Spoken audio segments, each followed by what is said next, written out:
उन 24 घंटे में आपको सोने का समय है, आपको खाने का समय है, हर चीज़ का आपके पास समय है। क्या 5 मिनट आपको जिस गुरु ने गुरु मंत्र दिया है, उसको जपने का वक़्त नहीं है? अगर नहीं है, तो मैं क्या कहूँ आपसे?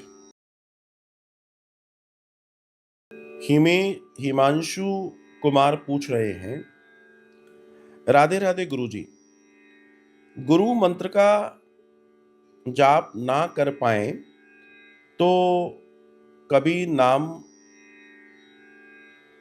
जप सकते हैं? तो पाएँ तो केवल नाम जप सकते हैं, कल्याण हो जाएगा?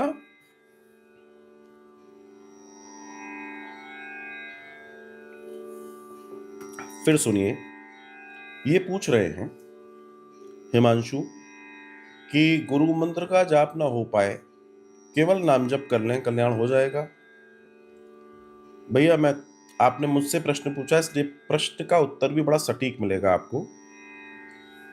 भगवान ने आपको 24 घंटे दिए हैं।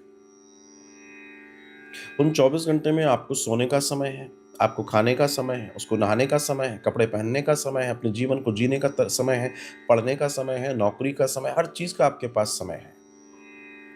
क्या 5 मिनट आपके पास आपको जिस गुरु ने गुरु मंत्र दिया है, उसको जपने का वक्त नहीं है? अगर नहीं है, तो मैं क्या कहूं आपसे? हाँ, मत जपिए। अगर आपके पास वास्तव में समय मत है, नहीं, आप सोचते हैं कि मेरे पास समय नहीं है, तो आप नहीं कर सकते। लेकिन किस कंडीशन में? जब आप मोबाइल में रील न देखते हो, जब आप खाली समय में मोबाइल न चलाते हो, जब फालतू लोगों के साथ न बैठते हो, या किसी खाली टाइम में शांत बैठ के टेलीविजन या कोई न्यूज़ चैनल देखते हो, या फिर फोन पे बहुत देर अपने दोस्तों से बातें करते हो, या फिर लेट सोकर उठते हो, रात को देर तक जागते हो। कहने का मेरा तात्पर्य है, अगर आपके पास ये सारे कार्य करने वाला मामला नहीं है, ऐसा आप नहीं करते हैं, और फिर भी आप बिजी हैं, तो बिल्कुल सही बात है, आपका नाम जपने से कल्याण हो जाएगा। और लेकिन अगर ऐसा कुछ है, तो प्लीज अपने आप से बात कीजिए और अपने आप को तैयार कीजिए, क्योंकि ईश्वर ने बहुत सोच समझ के आपको गुरु मंत्र दिलवाया होगा। उसकी कुछ अपेक्षा होगी आपसे, आपके किसी कल्याण की कामना होगी उस ईश्वर के मन में। देना उसका कार्य है, विवेक रूपी कर्म करना आपके हाथ में है। मैं इतना ही कह सकता हूं। धन्यवाद। कल्याण हो आपका। प्रीति अग्रवाल, खुश रहें। मानव देह के अंतःकरण में प्रकाश का दिखना, इस वाक्य की गहराई को समझाकर तो बड़ी कृपा होगी। प्रीति अग्रवाल पूछ रहे हैं, मानव देह के अंतःकरण में प्रकाश का दिखना। अंतःकरण, अंतःकरण मतलब इनर साइट।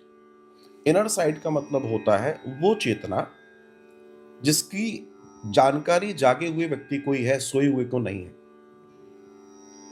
ध्यान रखिएगा, भागवतम में आता है कि जब भगवान ने बांसुरी बजाई, उस बांसुरी की तान गोपियों के अंतःकरण को छू गई।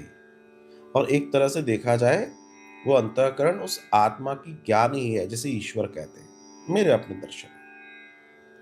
आपने पूछा अंतःकरण में प्रकाश का दिखना, तो मैंने अभी इशारे में कह दिया कि वो परमात्मा, अर्थात वो आत्मा, वो प्रकाश, जिस समय हम उस लाइट को, उस प्रकाश को देख रहे हैं या वो समझ में आने लग रहा है, तो आप समझ लीजिए आप ठीक जा रहे हैं। आपकी यात्रा सुलभ और सहज होने वाली है, और आप उस शीर्ष पर पहुंचने वाले हैं जिस शीर्ष के लिए जन्मों जन्मों से ये शरीर मिल रहा है। अब कुछ विशेष करने का मौका आया है। तो उम्मीद है कि आपको आपके प्रश्न का जवाब मिल गया होगा। साधुवाद।